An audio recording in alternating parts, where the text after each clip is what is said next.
Indo agora para o capítulo 4, nós temos Escola e Sociedade, o conteúdo do ensino. Manacorda inicia este capítulo nos trazendo duas intervenções que dizem respeito a ideias pedagógicas de Marx. Na primeira intervenção, ele nos traz considerações realizadas por Marx nas instruções aos delegados que dizem respeito ao Conselho Geral da Associação Internacional dos Trabalhadores, a famosa Internacional. Na outra intervenção, ele nos traz o Capital, a obra O Capital, na qual ele aborda o ensino politécnico e a relação entre escola, Estado e Igreja, assim como também o conteúdo que deve ser ministrado neste ensino. Nessa primeira parte do capítulo, ele apresenta um texto das atas da Internacional. E claro, o texto presente nessas atas dizem respeito ao discurso de Marx. No primeiro tema dessas atas, nós temos Karl Marx, o ensino na sociedade moderna. E no que diz respeito a essa sociedade moderna, Karl Marx nos traz uma dificuldade que, segundo ele, é de tipo especial. Para que este ensino esteja de acordo com as reivindicações dessa internacional, é necessário que haja mudanças nas condições sociais. Então, para que esse sistema de ensino ocorra, é de fato importante que essas mudanças ocorram, mudanças nas condições sociais. E vejam só essa questão dialética presente aqui. Nós acabamos de falar que para que este ensino ocorra, é importante que as mudanças sociais propiciem esta mudança. Mas, para que estas condições sociais sejam possíveis, é importante que haja um sistema de ensino correspondente. É por isso, pessoal, que nós temos aqui ipsis literis no texto da ata, Por um lado, é necessária uma mudança das condições sociais para criar um sistema de ensino correspondente. E, por outro lado, é necessário ter um correspondente sistema de ensino para poder mudar as condições sociais. Por isso, devemos partir das situações existentes. Então, pessoal, para solucionar este problema, há aqui a sugestão de partir das condições existentes, as condições reais, as condições materiais. Nesses congressos realizados, foi discutida a questão se o ensino deveria ser estatal ou particular. Podemos dizer que se trata aí de uma questão bastante atual. O ensino ele deve estar nas mãos do Estado ou nas mãos da iniciativa privada. Então aqui nós já temos a discussão relacionada a isso. O ensino estatal aqui, ele é considerado como um ensino que está sob o controle do governo, mas isso não é absolutamente indispensável. Ou seja, pessoal, não é indispensável, a gente não pode dispensar o papel do governo como um agente que controla este ensino. Inclusive, há aqui exemplos dados em estados americanos, como Massachusetts. Neste estado, cada município é obrigado a garantir a todas as crianças o ensino escolar elementar. Nas cidades com mais de 5.000 habitantes, devem ser mantidas escolas para o ensino politécnico. Nas cidades maiores, escolas superiores. Então, aqui há referência a estados norte-americanos, que trazem essa perspectiva do Estado, de certa forma, também controlando este ensino. Agora, nós temos aqui que o ensino ele pode ser estatal sem estar sob o controle do governo. O governo pode nomear inspetores, cuja atribuição é vigiar a observância das leis, sem que tenham o direito de intrometerem-se com o ensino em si, da mesma maneira como os inspetores da fábrica vigiam quanto à observância das leis nas fábricas.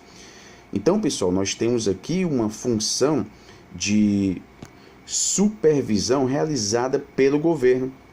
O ensino é estatal, no entanto, há aqui aspectos que o Estado não deve se intrometer, como, por exemplo, na atribuição de conteúdos.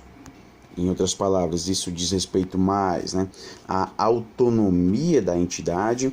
Então, o governo deve sim se intrometer, mas no sentido de vigiar a aplicação das leis, se as leis estão sendo aplicadas nesse ensino, da mesma forma como os inspetores de fábrica fazem no que diz respeito às leis estabelecidas naquelas fábricas.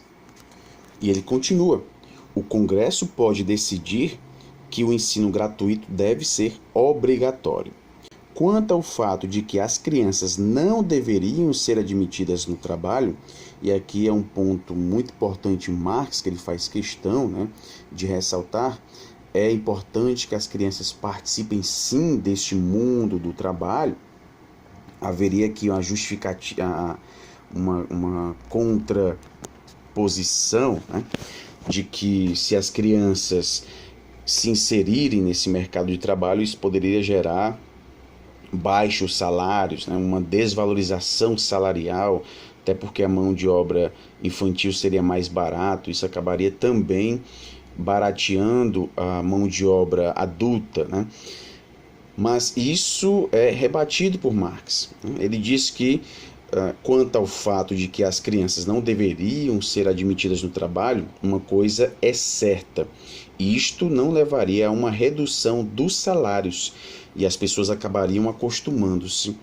Ou seja, essa justificativa de que não deveria haver crianças no mercado de trabalho justamente por conta dessa desvalorização salarial, Marx diz que isso não ocorre.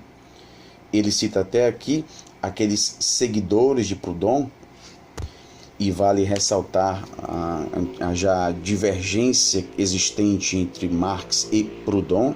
Proudhon escreveu a obra A Filosofia da Miséria, e Marx contrapôs algumas ideias presentes nessa obra de Proudhon, A Filosofia da Miséria. Marx escreveu A Miséria da Filosofia. Então ele diz que aqueles que seguem Proudhon sustentam que o ensino gratuito é um contrassenso, pois o Estado deveria pagá-lo. Obviamente, alguém deve pagar esse ensino, mas, diz Marx, não aqueles que menos estão em condições de fazê-lo. Então, aqueles que não têm condições de pagar o ensino não devem pagar o ensino. Marx não é favorável ao ensino superior gratuito. Ele não é favorável. Agora, ele também não é favorável que aqueles que não têm condições de pagar por esse ensino devam pagá-lo. Na segunda ata desta internacional, nós temos aqui alguns trechos. O redator, de nome Ecários, trouxe que a discussão ocorrida nesse segundo momento ocorreu a partir de uma proposta de ratificação da Resolução de Genebra. Essa Resolução de Genebra diz respeito à unificação do ensino intelectual com o trabalho físico. E, de fato, em relação aos autores proletários, Marx está inserido aí nesses que defendem a união do ensino intelectual com o trabalho físico. Então, essa discussão que ocorreu nesse primeiro momento não gerou nenhum embate no que diz respeito a isso, Ou seja, não houve oposição nessa proposta de unir o ensino intelectual com o trabalho físico. Há a defesa também da formação tecnológica, e Marx o faz muito bem, vale lembrar. Ele defende essa formação tecnológica como alternativa para superar a divisão do trabalho, e só relembrando essa divisão do trabalho, que também se reflete na divisão da sociedade, na divisão do próprio homem, Ele deixa de ser considerado como um todo para ser considerado como uma parte, Daí nós temos o homem unilateral, o homem visto apenas numa dimensão específica. Então essa divisão do trabalho acaba se refletindo em outras divisões também. Daí nós temos várias dicotomias, né? Trabalho, não trabalho, intelectual, manual, né? Unilateral, unilateral. Então essa formação tecnológica é defendida aqui pelos autores que ele chama, né? Autores proletários. E essa formação tecnológica, como nós já falamos, vem justamente para compensar as deficiências que a divisão do trabalho acaba gerando. Deficiências essas como, por exemplo, os aprendizes acabam não tendo um conhecimento aprofundado de seus ofícios, né? Acabam tendo um conhecimento muito superficial, um conhecimento muito pragmático, muito prático, né? Acabam deixando de lado aí o conhecimento científico, um conhecimento mais específico do seu fazer. Então essa formação tecnológica viria justamente para isso, para esse conhecimento aprofundado dos seus ofícios, né? Não seria, digamos, um agir sem pensar, né? Um agir mecânico, né? Mas sim um agir partindo de uma reflexão, né? Daí a proposta também da praxis pedagógica é um fazer que é fruto de uma reflexão e não um fazer sem reflexão, um fazer mecânico. Essa formação tecnológica proporcionaria esse fazer partindo de uma reflexão, né? Daí vem a importância do estudo teórico, que ele vai dar embasamento para esta reflexão. No que diz respeito à proposta de uma senhora, né, a senhora Law, que o redator acaba nos trazendo aqui, sobre as receitas da igreja, seria desejável do ponto de vista político que o Congresso se pronunciasse contra a igreja. Então, há aqui esse aspecto daqueles que estavam presentes se pronunciarem contra a igreja. Nem nas escolas elementares, nem nas superiores, se deve introduzir matérias que admitam uma interpretação de partido ou de classe. Olha só que parágrafo importante que nós encontramos nessa ata, um parágrafo bastante atual também. Nós temos aí muitas discussões a respeito do escola sem partido, né? Então nós temos aqui já sendo deliberada esta proibição de se discutir assuntos que não dizem respeito ao aspecto do conteúdo das matérias, né? Então tudo aquilo que foge a isso não deveria ser discutido nas escolas elementares. Daí vem assuntos relacionados à religião, assuntos relacionados à política, digamos assim. E vejam só, apenas matérias como ciências naturais, gramática, etc., podem ser ensinadas nas escolas. As regras gramaticais, por exemplo, não mudam quando explicadas por um crente, Tory, ou por um livre pensador. Matérias que admitem conclusões diferentes não devem ser ensinadas na escola. Delas podem ocupar-se os adultos sob a orientação de professores, como a senhora Law, que dava lições sobre religião. Pois é, pessoal, nós temos aí um trecho importante que dá para ser até mesmo relacionado com o momento atual no qual nós estamos vivendo, né? O que deve ser ensinado na escola? Qual é o papel da escola em nossa sociedade atual, né? A escola deve ensinar religião, a escola deve falar sobre política, enfim. No próximo item deste capítulo nós temos um assunto importante e polêmico em Marx, né? O ensino tecnológico e trabalho infantil. Nós temos que a Resolução de Genebra, né, e como conteúdos nós vimos alguns trechos, não tinha feito mais do que assumir uma proposta sobre ensino tecnológico. Isso associado ao ensino intelectual, ao trabalho manual e à ginástica. Tudo isso foi exposto por Marx em suas instruções aos delegados. Ele estava impossibilitado de participar do Congresso e acabou escrevendo estas instruções em agosto de 1866. Embora na Internacional, tanto em 1869 quanto em 1866, tenha havido unanimidade na decisão sobre este problema, Marx precisou retornar ao assunto, tanto em sua primeira intervenção quanto no discurso final, para esclarecer alguns pontos que lhe parecia não terem ficado muito bem compreendidos.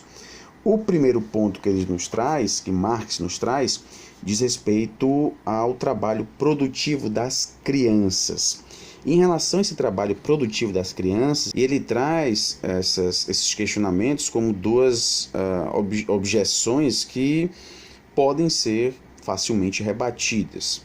A primeira objeção feita à proposta de Marx foi que essa proposta de trabalho produtivo comporta inevitavelmente uma forma de exploração do trabalho infantil.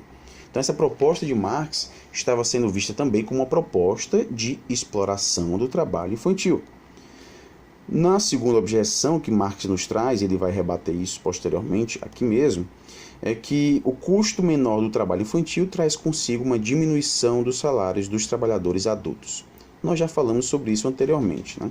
Ele vai rebater isso também. Ele vai dizer que o trabalho infantil não traz essa diminuição dos salários.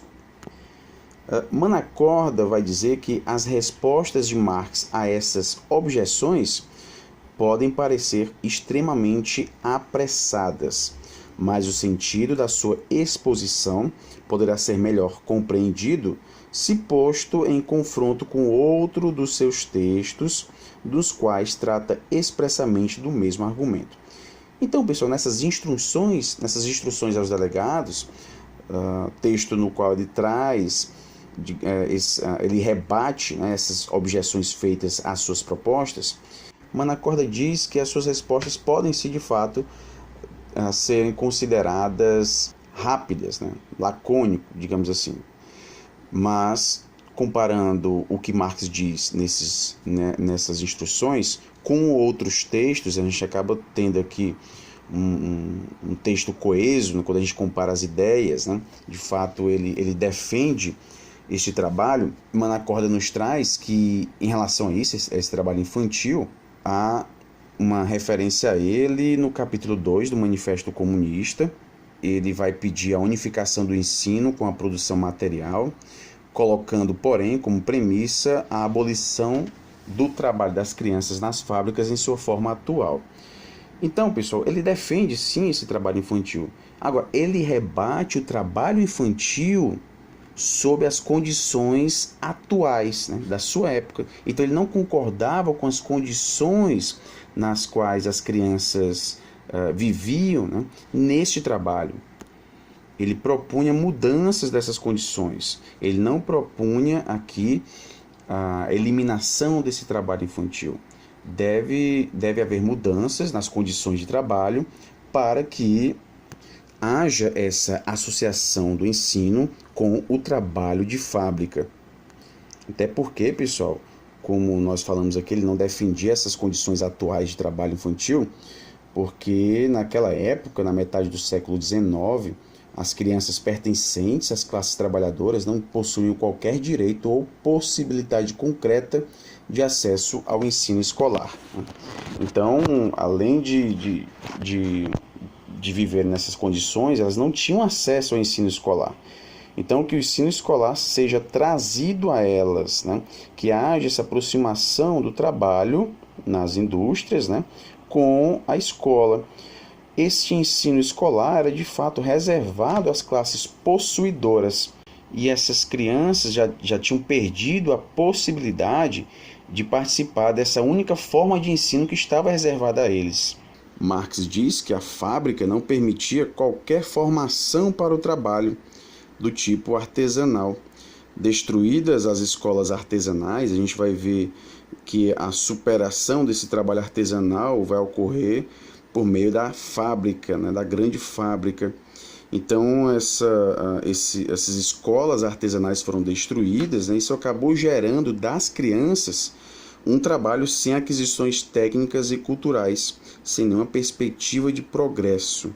Nessas condições, há que a proposta, e Marx faz muito bem, de associar o ensino ao trabalho para as crianças, inserindo essas crianças no que ele chama de coração da produção moderna. E essa inserção possibilitaria a retirada das formas primitivas de vida para, no entanto, extrair desse novo fato, né, e aí nós compreendemos também a superação desse trabalho artesanal, então extrair desse novo fato e não em oposição a ele, o que seria utópico e voluntarioso, formas mais avançadas de vida e de relações sociais.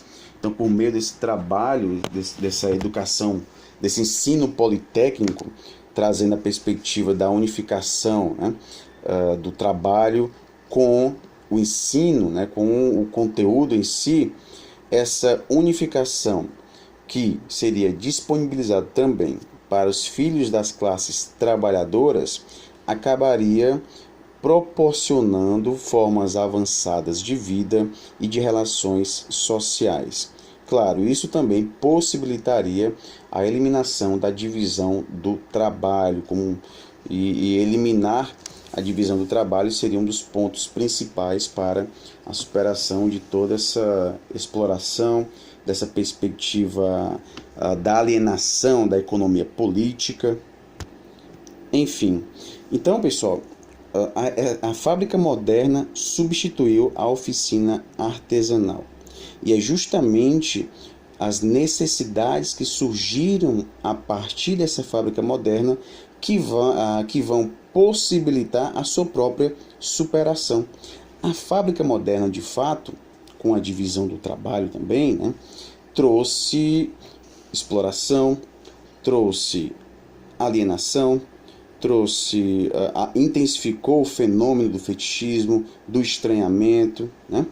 Enfim, intensificou também essa dicotomia, o trabalho, não trabalho, trabalho intelectual, trabalho manual. Então, essa fábrica moderna, ela intensificou essas dicotomias. Mas, ao mesmo tempo que ela intensificou, ela gerou condições para a sua própria superação, porque tornou-se necessário, né, tornou-se de fundamental importância que este trabalhador tivesse conhecimentos para se adequar a esse novo mundo. E este novo conhecimento só seria possível, e Marx traz aqui as propostas, né, de uma educação, de um ensino tecnológico. E esse ensino tecnológico, trazendo a perspectiva da unificação do trabalho manual com o trabalho intelectual, né, possibilitaria também a superação do próprio sistema. Por isso, pessoal, que é comum nós encontrarmos nesses textos que falam de Marx, né, que o próprio sistema trouxe condições para a sua própria superação. Claro, devido também às contradições que o próprio sistema traz. Então, pessoal, são essas as respostas que Marx dá às objeções que são colocadas à associação de ensino e trabalho de fábrica, contrapondo-se às posições humanitárias e, no entanto, corporativas e conservadoras. Então, vejam só, Manacorda faz uma pequena crítica, né? Ele dá uma pontada aqui naqueles que criticavam essa proposta de Marx, né? Aqueles que se diziam humanitários, justamente também por conta dessa proposta de trabalho infantil que Marx nos traz. Então, essas posições humanitárias que criticavam este trabalho infantil, na verdade, por trás delas havia essas ideias corporativas, conservadoras, que traziam uma hipótese ilusória de uma defesa dos salários, ou seja, trabalho infantil geraria a diminuição dos salários. Então, isso é ilusório, na verdade, isso não aconteceria. Ou então a outra perspectiva, né, da tutela das crianças. Isso se opõe à realidade revolucionária de um processo objetivo que, em suma, não chegam a compreender para refletir quanto dissera em 1865, sempre ao Conselho Geral da Primeira Internacional. Então, Marx diz que o sistema atual, com todas as misérias que acumula sobre a classe operária, engendra, ao mesmo tempo, as condições materiais e as formas sociais necessárias para uma reconstrução econômica da sociedade Ou seja, faz referência ao que nós acabamos de falar, né? Esse mesmo sistema que traz todas essas misérias, traz também condições materiais para sua própria superação.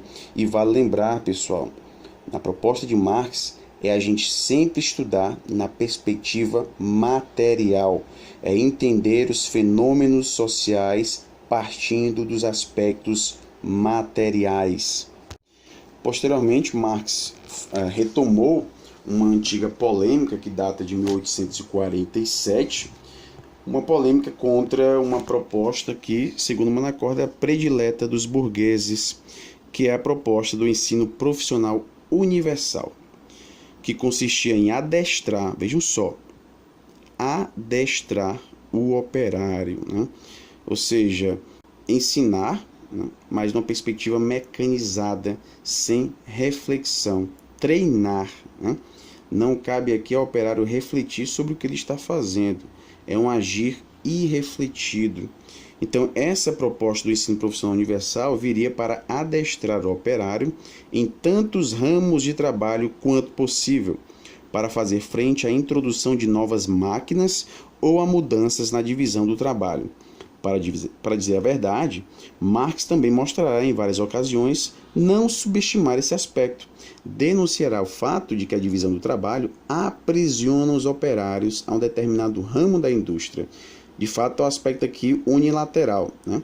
Essa divisão do trabalho faz com que o indivíduo se limite a apenas um ramo da indústria. E ao se limitar a um ramo da indústria, ele fica bastante dependente, né?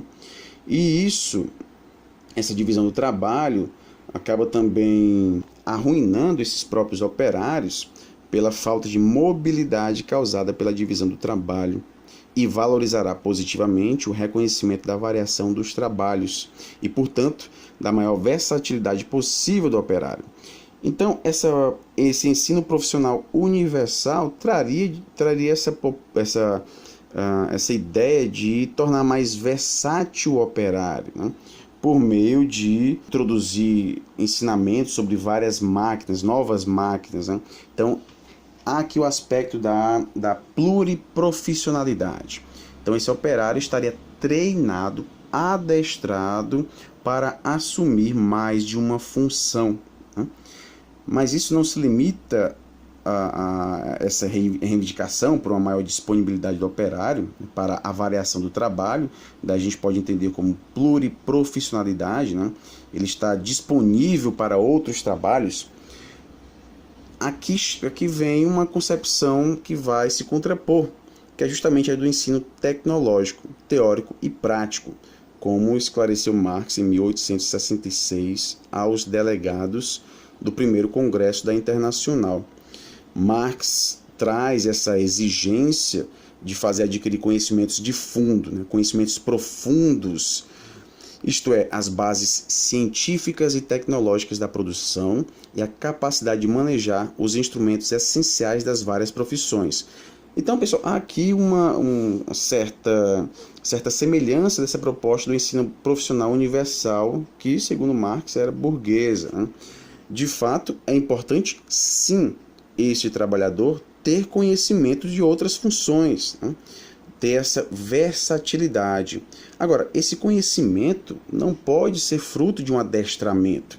É necessário que esse conhecimento seja profundo, daí a importância das bases científicas e tecnológicas. Essa talvez seja uma das grandes diferenças dessa proposta burguesa, né, do ensino profissional universal, a proposta da pluriprofissionalidade e da proposta marxiana, né, a proposta do ensino tecnológico. Em resumo, ao critério burguês da pluriprofissionalidade, Marx opõe a ideia da unilateralidade, do homem completo, que não apenas trabalha com as mãos, mas também com o cérebro, e que, consciente do processo que desenvolve, domina-o e não é por ele dominado. E Manacorda vai dizer que essa polêmica do ensino unilateral e da politecnia, essa politecnia seria justamente essa pluriprofissionalidade, essa capacidade de o operário trabalhar com funções diversas, né? Então, essa politecnia estaria relacionado a esse ensino pluriprofissional. Marx traz a perspectiva da unilateralidade, que estaria relacionado também ao ensino tecnológico, teórico e prático.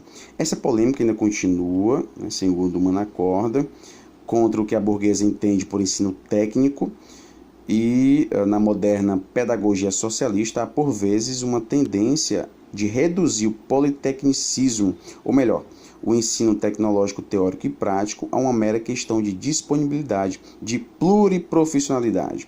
Então é comum ainda hoje relacionar a politecnia a uma mera questão de disponibilidade, de pluriprofissionalidade. Hoje, segundo Manacorda, quando se fala em ensino politécnico, e principalmente utilizando aqui o ideal burguês, né, ensino politécnico é um ensino que proporciona o operário a trabalhar com várias máquinas ou a trabalhar em diversas funções, mas sem essa perspectiva de um estudo aprofundado, né, de um estudo mais reflexivo.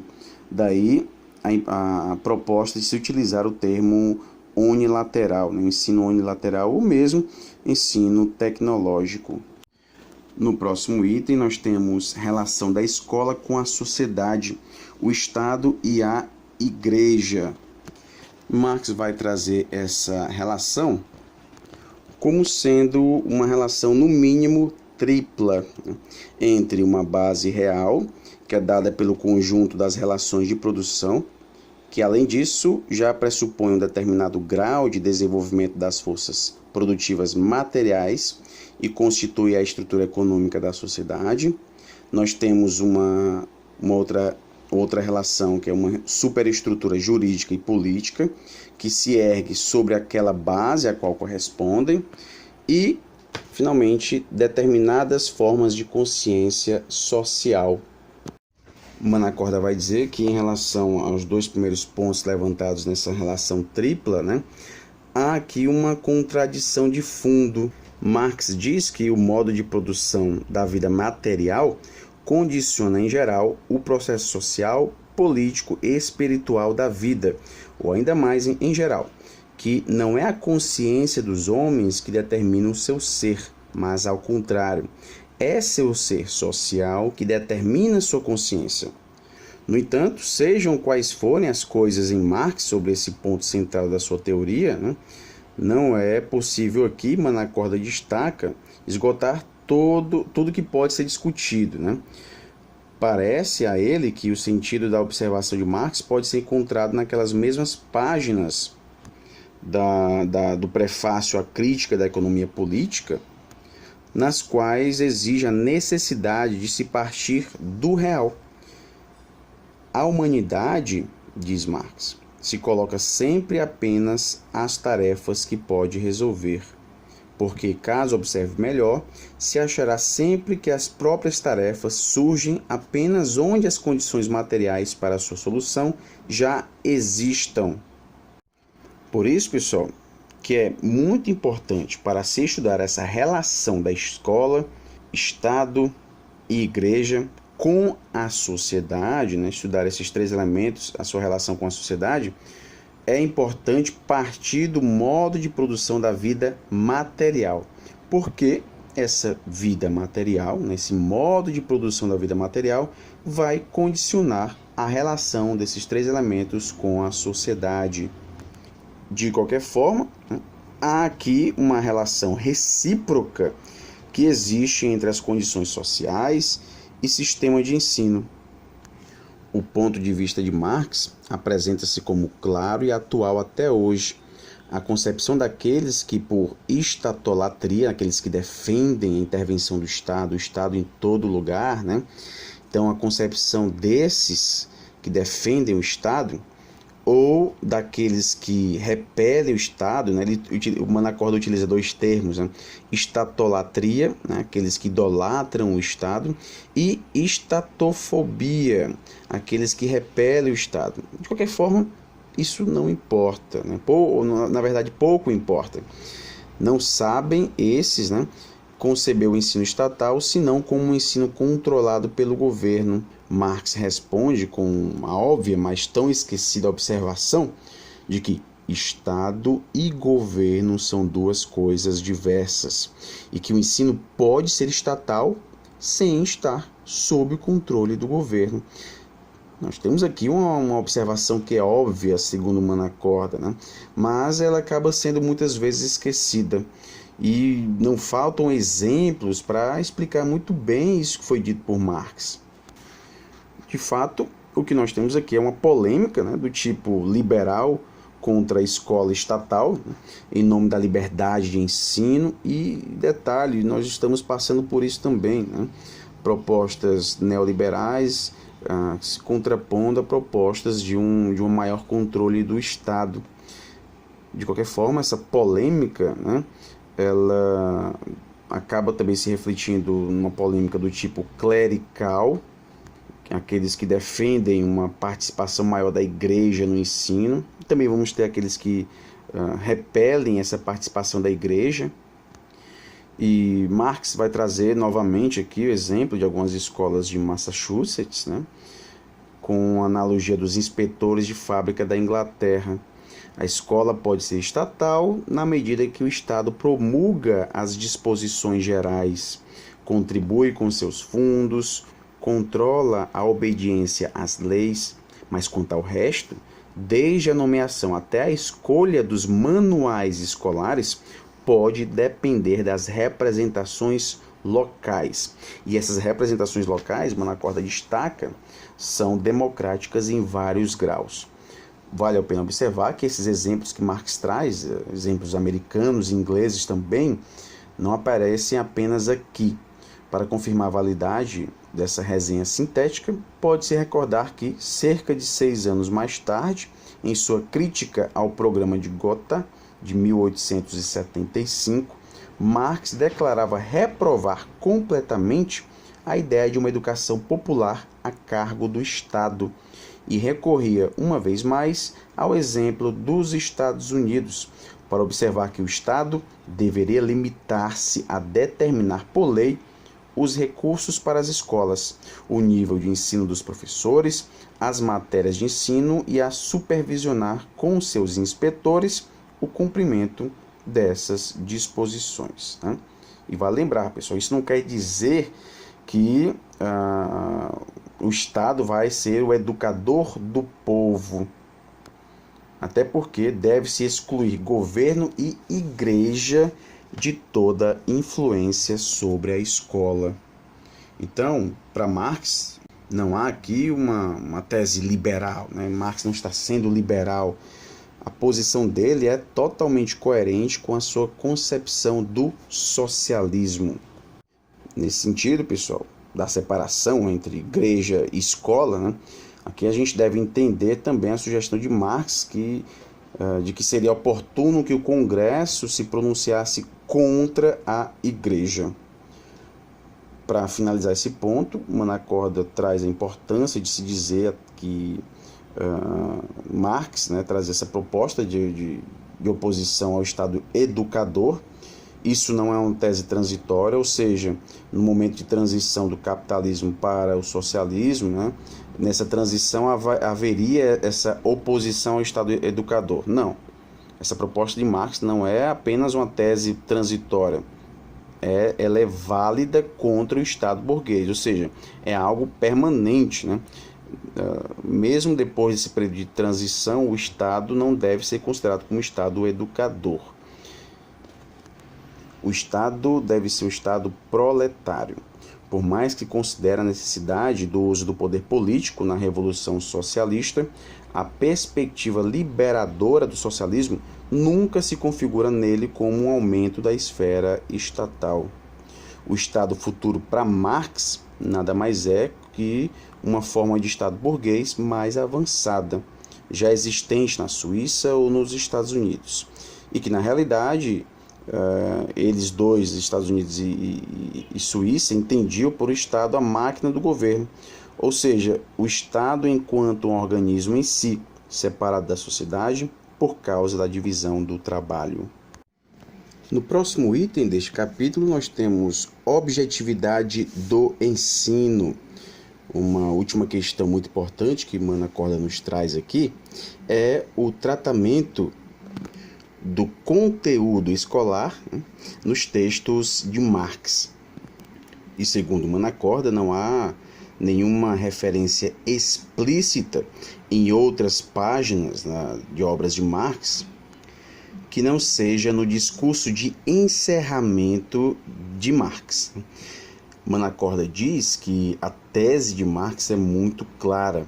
Matérias que permitem uma interpretação de partido ou de classe que, como a economia política e a religião, permitem conclusões diferentes.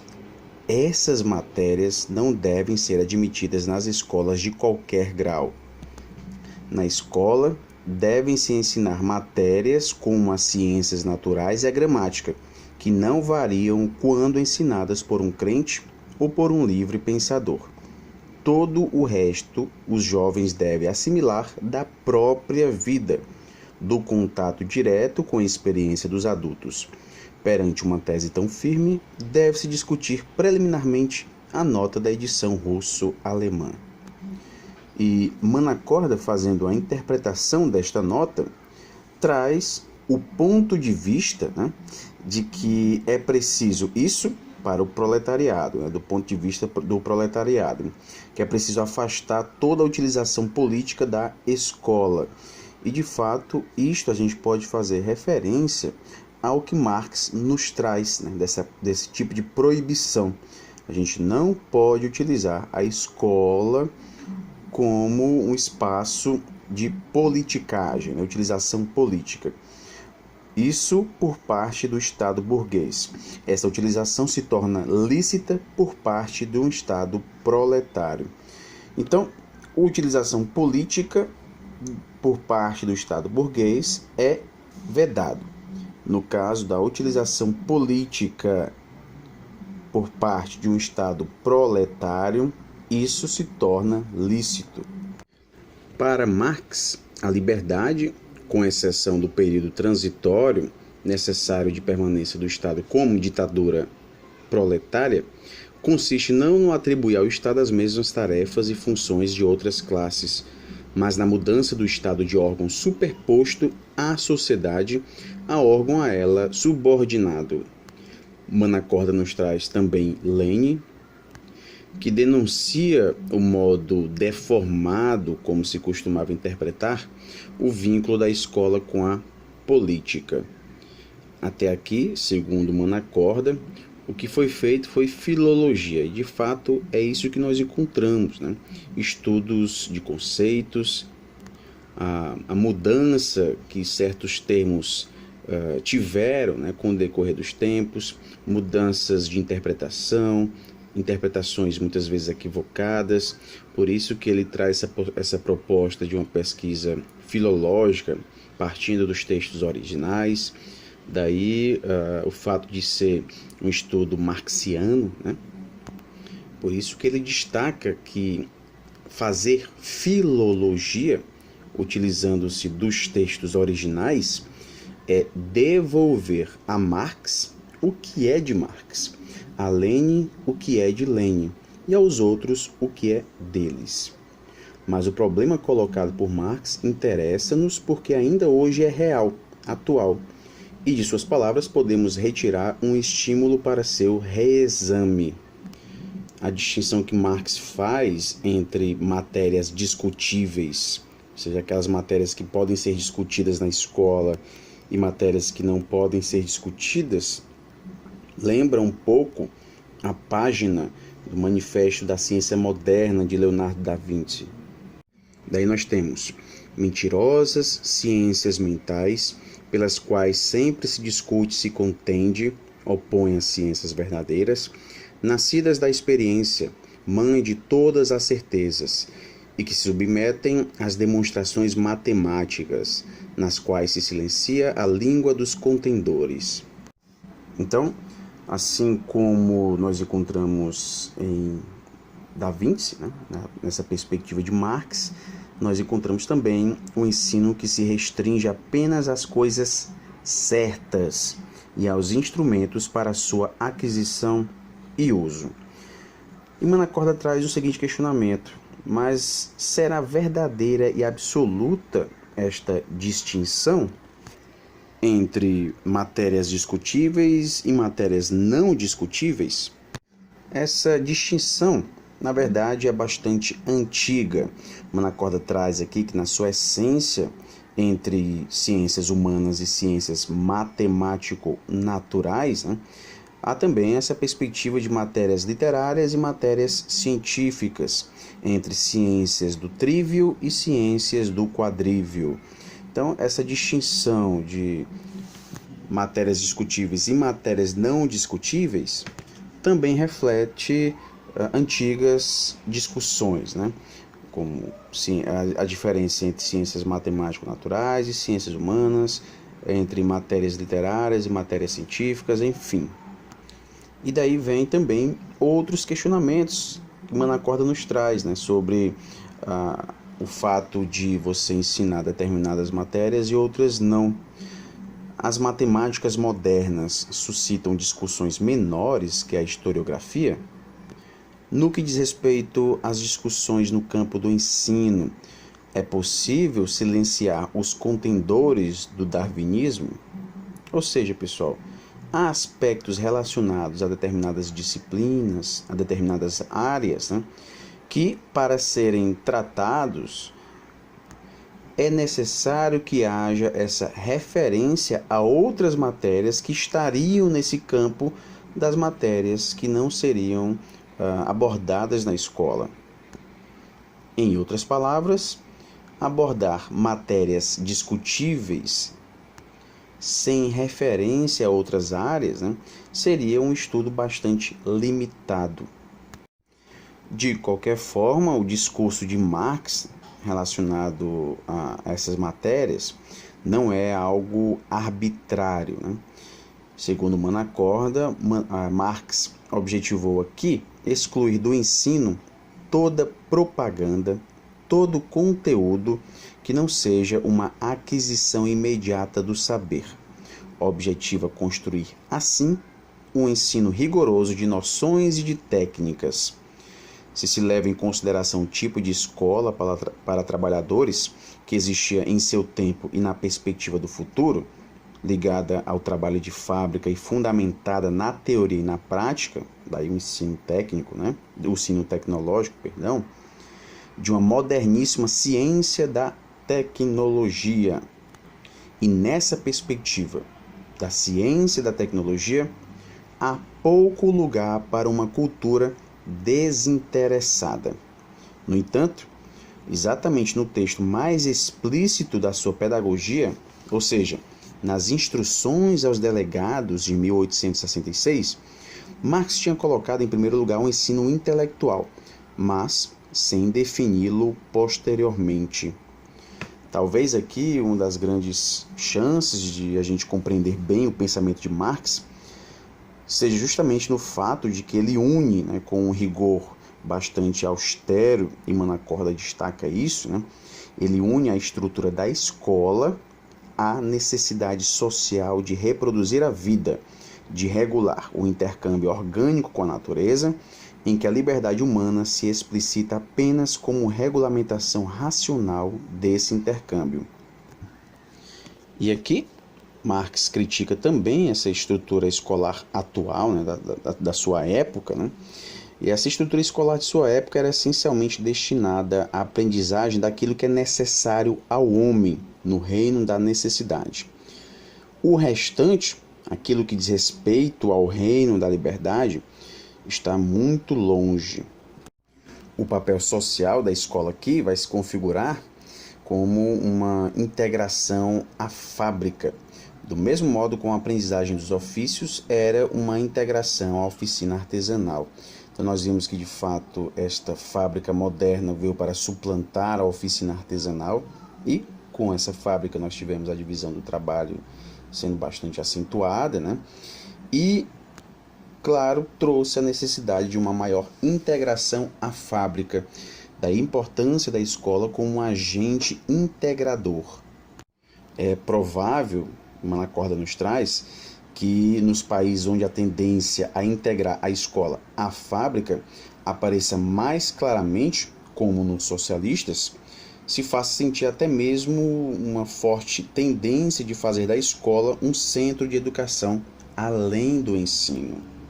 Hoje não seria concebível uma escola que se limitasse ao ensino nessa perspectiva de um instrumento, como uma mera aquisição de técnicas, renunciando objetivos importantes da educação e da formação dos próprios sentimentos. E se é verdade, como dizia Lenin, né, que a escola separada da política é uma mentira, isso não existe, né? Daí até mesmo uma relação com os projetos que surgem de escola sem partido, para Lenin isso não existe, é uma hipocrisia. Se é verdade que toda escola é ideologicamente orientada, queiram ou não, todos aqueles que atuam em seu interior ou que a julgam do exterior, é também verdade que tanto mais por essa razão se torna necessário determinar de que modo e até que ponto esse tipo de compromisso social da escola deva ou possa realizar-se. E, indo agora para o próximo ponto, nós temos quais opções pedagógicas e quais conteúdos educativos. É evidente que o marxismo se coloca em polêmica direta com aquelas tendências pedagógicas novas, que representaram uma opção válida às instituições escolares e às posições pedagógicas tradicionais. E frente a essa pedagogia tradicional, que trazia de forma bastante acentuada o determinismo ambiental, né, sob influência do darwinismo, que reduzia cada homem a um processo formativo limitado e pré-determinado pela sua situação social, daí nós temos a utilização de duas ideias bastante presentes no século XIX, o determinismo e o darwinismo, né? As pedagogias novas, que por diversas vias destacam a natureza da criança ou do homem, produzem sem dúvida uma ruptura com essa pedagogia tradicional. Mas mesmo representando essa ruptura, vai permanecer aqui uma pedagogia limitada a um desenvolvimento espontâneo, ou seja, algo que não traz essa questão do protagonismo, né, da reflexão. Esse desenvolvimento é como se fosse algo da própria natureza, né, espontâneo e, por isso mesmo, parcial. Põe essa pedagogia nova, né, põe o homem frente apenas a si mesmo e não diretamente frente ao mundo concreto das coisas e das relações sociais. Substitui um processo educativo heterônomo por um processo autônomo, que é igualmente limitado. Nós temos aqui uma clara tomada de posição contra toda pedagogia naturalista. Isso, claro, baseando-se nos textos de Marx, na proposta de Marx, né? Essa proposta de Marx vai de encontro a esta pedagogia naturalista, uma pedagogia que não foca nesse aspecto transformador, né? Então Marx vem se contrapor a essa pedagogia naturalista, baseada na autonomia da individualidade singular, que é ela própria por natureza e que não tem necessidade a não ser de um desenvolvimento autônomo. Posteriormente, Ana Corda nos traz um enunciado presente no Capital, que faz referência à ciência da natureza, né? Essa ciência da natureza, quanto mais ela penetrou, isso por meio da indústria, né, na vida humana, ela tornou esse homem mais desumano. Essa indústria capitalista separou a ciência do trabalho. Em outras palavras, nessa indústria capitalista, a ciência se apartou, né, se separou do trabalho desenvolvido pelo operário. A ciência se coloca diante desse operário de um modo estranho. Em outras palavras, ela também faz parte desse processo de desumanização. Nos manuscritos de 1844, Marx nos traz: as ciências naturais se tornam a base da ciência humana, tal como já se tornaram, ainda que sob a forma da alienação, a vida da base humana efetiva. E uma base para a vida e outra para a ciência é, sem dúvida, hipocrisia. A hipocrisia é a gente fazer essa separação, né? base para a vida e base para a ciência de maneira separada. A sensibilidade deve estar na base de toda a ciência. A ciência é ciência real apenas quando procede da própria sensibilidade. Daí vem também essa ideia, né, do cocrescimento. O homem cresce juntamente com a natureza, porque a sua indústria, né, a indústria do homem, a sua atividade produtiva, né, é uma atividade que se relaciona universalmente com a natureza, de modo livre, consciente e voluntário, para transformá-la e nela transformar a si mesmo. Aqui nós encontramos muito bem essa dialética, né? Transformar a natureza, assim como a natureza o transforma, um processo dialético. A história natural de Marx é também a história humana de uma ciência natural que seja também uma ciência do homem, pois não deverá existir mais do que uma única ciência. Não existem ciências diferentes, separadas, né? Existe uma única ciência,